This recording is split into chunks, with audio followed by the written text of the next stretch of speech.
Hello and welcome to the 74th episode of Fur, Fins, and Feathers. We're very honored today to have a friend of mine from a many years ago, Denise Riley, who lived in Swansea growing up with me. Oh, yes. Denise, welcome. And you today you have a Scottish Terrier. Tell us about your Scottie. Oh, my Scottie is my life. She was literally born into my hands. Her name is? Her name is Angel. Angel. And how old is Angel? She is 8 years old, and her AKC name is Moon Dances Angel Has a Star View. But we named her Angel because she was born around Christmas time, the 18th of December. And so she has been with me since the time I put out my hands and she came into them. She is just a wonderful dog. She has been my therapy dog. She has gone to different facilities with me. I was a nursing home administrator, and Angel would come with me, and she would visit with the different residents. She has her Canine Good Citizenship title. So it's just been a wonderful, wonderful experience. How did you get started in Scotties? Oh, gosh. Looking back at pictures of my family, it seems we always had terriers. But years ago, my daughter, she was, into animals, and she showed in 4-H. Now your daughter Emily, who showed under me a couple of times. Yes, she did. Now she went to Norfolk Aggie. Yes, the Norfolk Aggie, and Lori Pelletier, who was on my show a few weeks ago. Yes, she was one of her teachers. But when Emily really started to get really interested into showing, I had a good friend who was a Scottie handler, breeder, and owner, and he put us in touch with other Scottie people, and it's been wonderful. Emily was able to show Scotties in the AKC ring, assist people like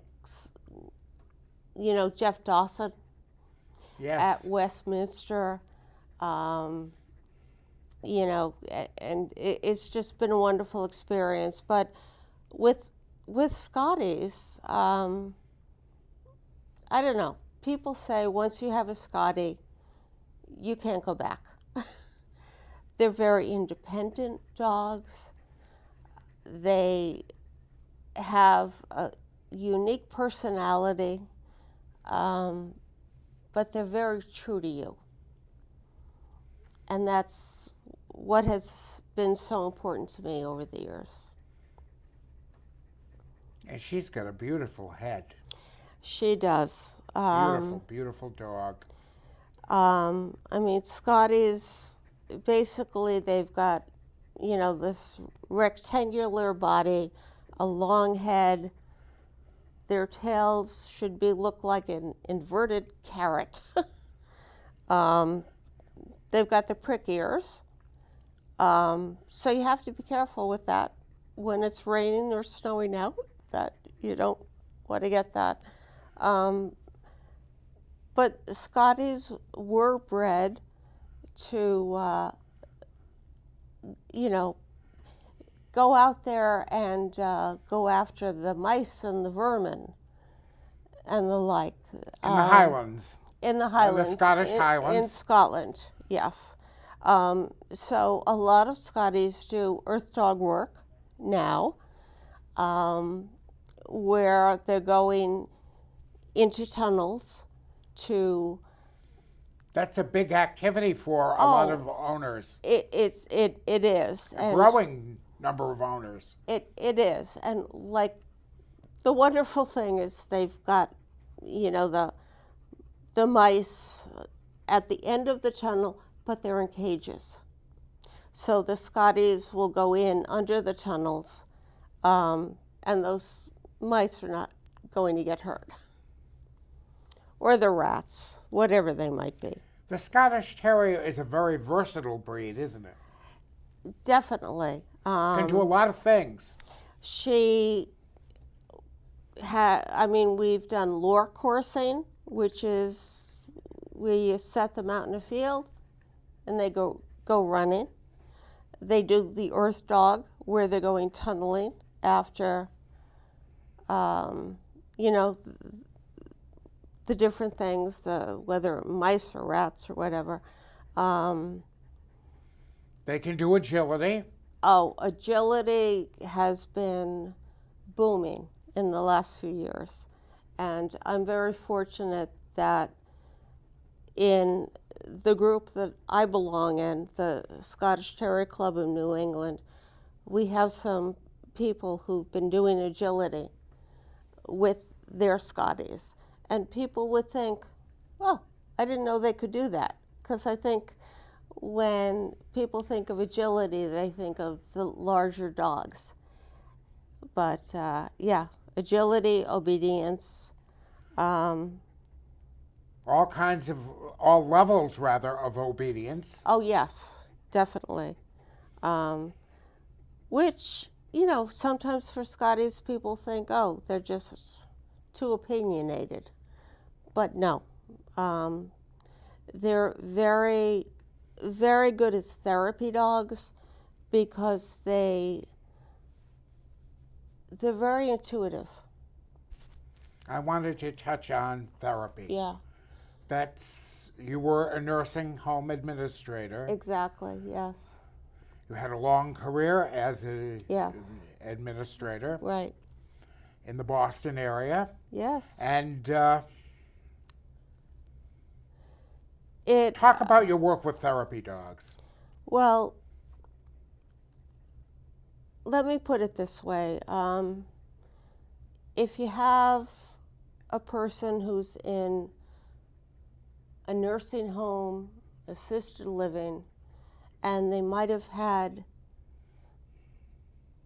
pets in their past, can you imagine how it would feel not to be able to ever pet a dog and feel that sense of being? And so, I spent many years bringing Angel, and at the time I had a Wheaton Terrier as well, and they'd come together into the nursing home, and they knew who they would go to. And it was incredible, just to sense that people felt, oh yeah, I had a puppy. It made me feel good to have that puppy and to be able to bring that back to people.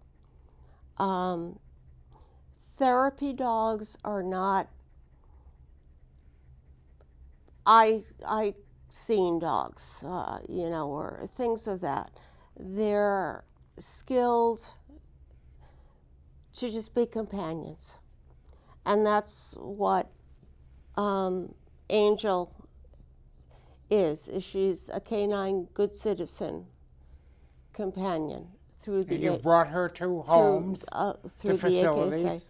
I brought her to nursing homes, brought her to adult care, and what I'm also hearing now is that COVID centers that are having children come in are asking for therapy dogs like an Angel to come in just to calm the kids down.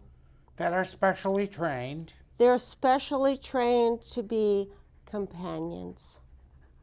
We had Radar on the show a few months ago. Yeah. And Radar is a companion dog Yes. in the Somerset schools. Yes. And is loved by all. Yes.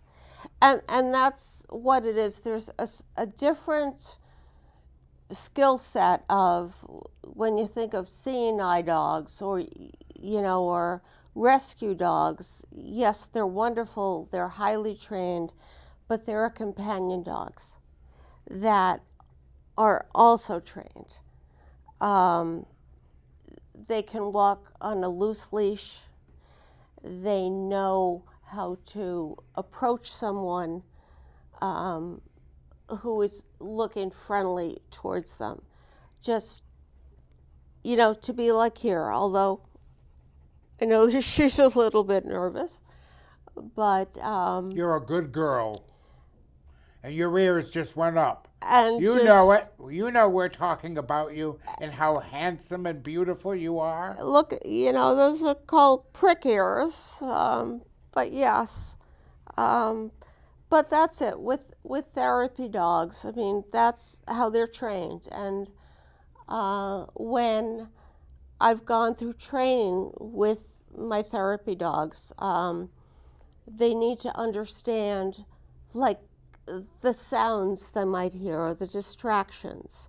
So Talk about that. if, for example, if they're in a nursing home, the wheelchair, the whole idea of a person being in the wheelchair and how they will approach that. You know, the sound of a cane falling down, you know, or the different distractions that might be around them. They need to be able to still be there and comfort.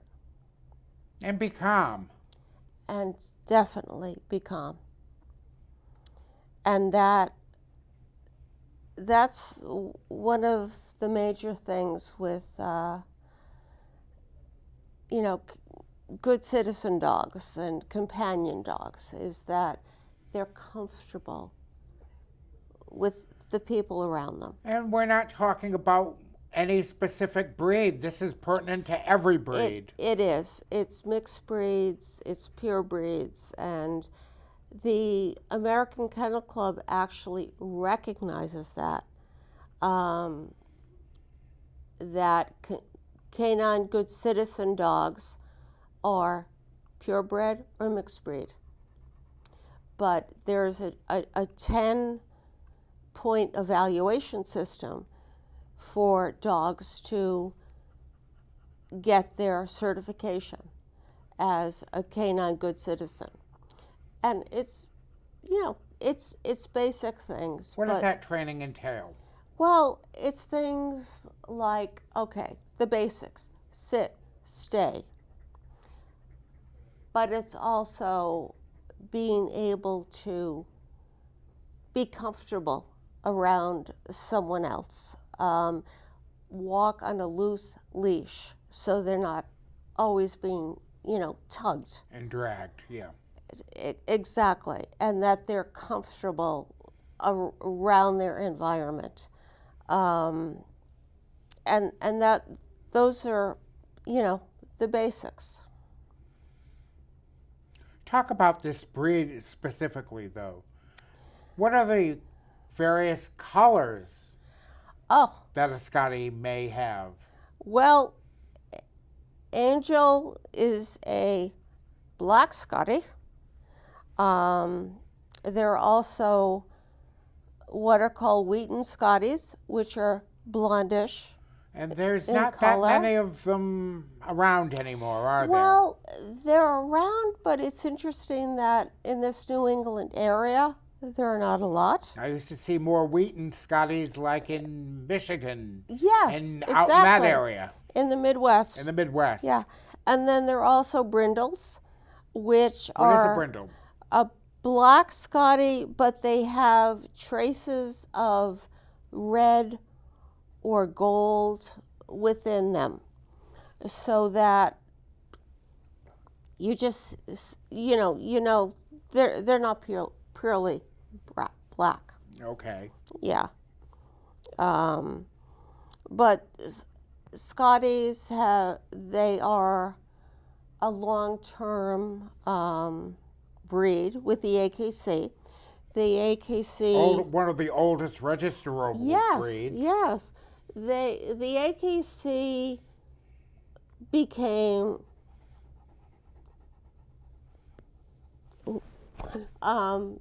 was developed in the late 1800s, and Scotties were an accepted breed 2 years after the AKC was developed. So we're talking about 1886 or so. And they became very popular in the 30s and 40s. Who was the president? Was it Roosevelt? Franklin Delano Roosevelt. Had Fala, the Scotty. Yes, and Fala was his companion, and actually when FDR passed, Fala yes. was with him. Fala was with him as they proceeded with, the coffin. Cortege, yes. And if you go to Washington, they have an FDR memorial, and there next to FDR is Fala as well. And then the Bushes had two Scotties. Yes, they did. Miss Beasley was one of them, which, is nice to see. And then they became very popular more in the 30s and 40s. And Humphrey Bogart and Betty Davis had Scotties. And how is the breed doing numbers-wise? They're actually becoming more popular. Which is good. It's very good. I mean, they were ranked 52nd out of the 120 breeds of the American Kennel Club. A few years ago, Sadie was at Westminster. She was best in show. I remember, yes. And, and so I think since then people have thought, oh, they're great, let's. Unfortunately, and you are a member of the New England Terrier Club. Yes. The terrier breeds are in decline. Some of them are. Yes. And it's unfortunate. And I think part of it is that people need to understand what a terrier is. They're very independent. They're very self-confident. And you have to have an owner who is going to accept that and also be a dependent and, independent person and understand what it is terriers were bred for.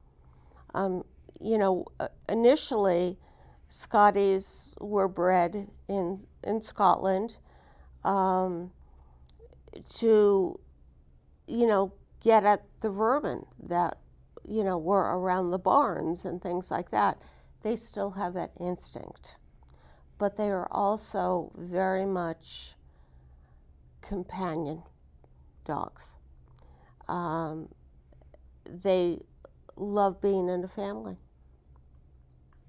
Now, when you take her out for a walk in Fall River, what do people identify? Do they ask you what breed it is? Well, yes. I mean, some people say, oh, is it a Schnauzer? Yeah. but she also walks very proudly.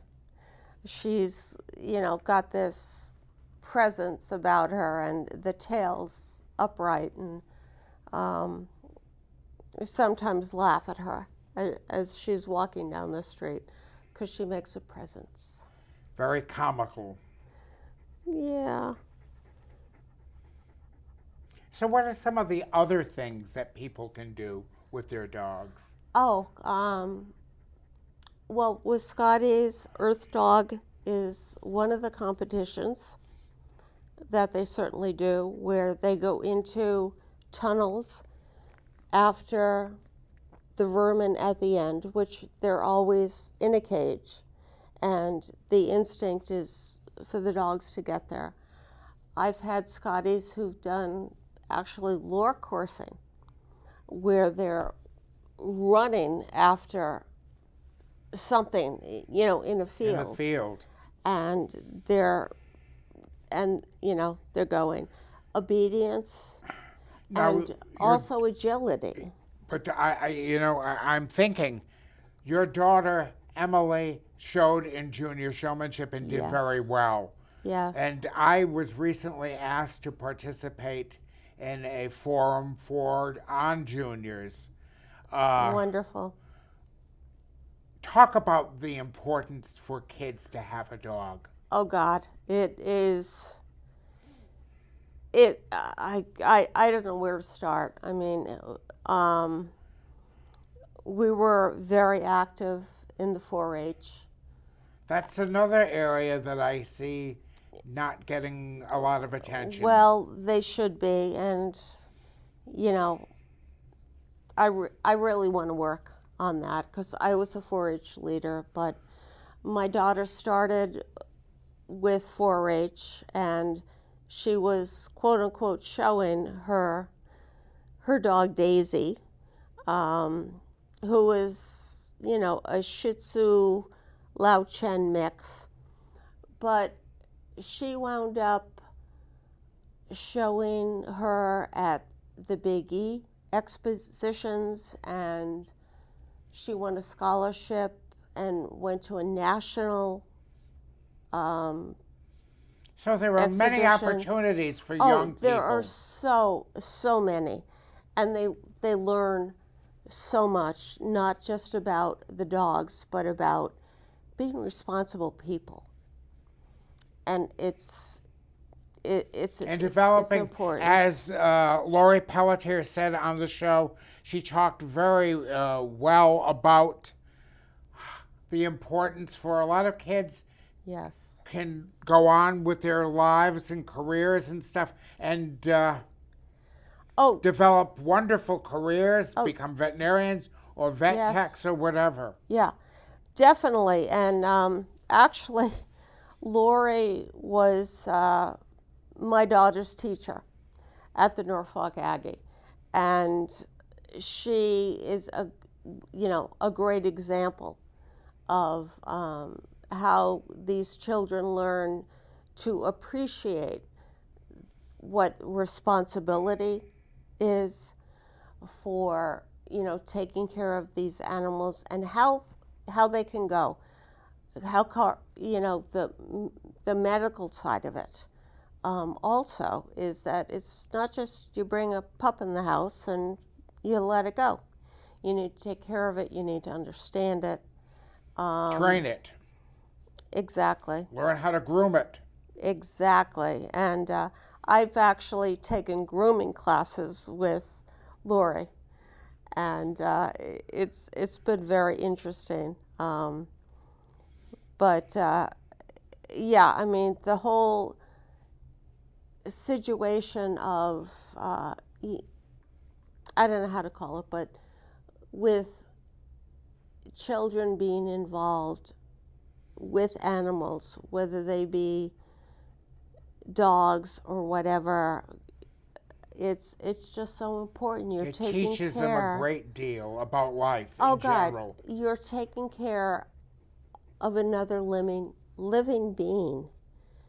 It's a living thing that you're taking care of, and you're giving to it, and it's giving back to you. And that's just so incredibly important. What are you going to be doing with your doggie now that the weather is going to be getting better?